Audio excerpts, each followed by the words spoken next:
অনেক পুরুষ আছে, এগুলো মানুষরূপী ইবলিস। মহিলাকে বলবে, হয়তো পর্দা করে না, বেপর্দা মহিলাকে বলবে, ভাবি আপনার মতো সুন্দরী মহিলা এই লোকটার সাথে আসলে মানায় না। আপনার বাপ মা যে কি বুঝে তার সাথে বিয়ে দিল, আহারে আপনার জীবনটা শেষ হয়ে গেল। এটা হলো সাক্ষাৎ ইবলিস। যদি ইবলিস দেখতে চান ওই লোকের দিকে তাকাবেন।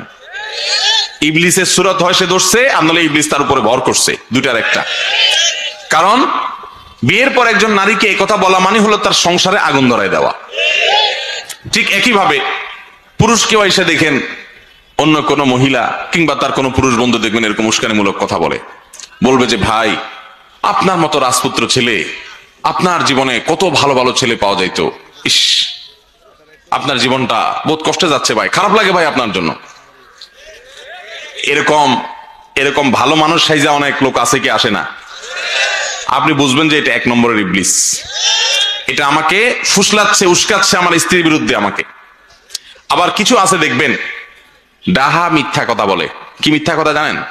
আইসা বইয়ের তারিফ করবে, এমন তারিফের তারিফ, এগুলো আরেক অমানুষ। আপনার বইয়ের তারিফ আরেক পুরুষের কাছে বলে বেড়াবেন, হাদিসে পরিষ্কার নিষেধ আছে, নবী করিম সাল্লাল্লাহু আলাইহি ওয়াসাল্লাম নিষেধ করেছেন। হ্যাঁ, একটা সহনীয় পর্যায়ে হতে পারে, বিশেষ করে তার প্রাইভেসি, ব্যক্তিগত বিষয়গুলোর কথা বলছে, সেগুলোর পরে হাদিসে নিষেধাজ্ঞা আছে। অনেকে আছে যে এই ক্ষেত্রে মিথ্যা কথা বলে, ডাহা মিথ্যা কথা। যা দেখেন বাসায় বউর সাথে সারাদিন চুলাচুলি চলে, হাতাহাতি চলে, ইউক্রেন রাশিয়ার যুদ্ধ চলে, কিন্তু অফিসে আইসা কলিগের সাথে, সহকর্মীর সাথে গাল গল্প দেয়। জানোস না দোস্ত, আমার বউটা আরে বাপরে বাপ, আমার যা কেয়ার করে। ডাহা মিথ্যা কথা। এবার যে বেচারার কাছে বলে, ওই বেচারা একটু সোজা সরল বোকা শোকা, তখন চিন্তা করে হায় হায় আমার কপালে তো এরকম হলো না, আমার বউটা তো এরকম করে না।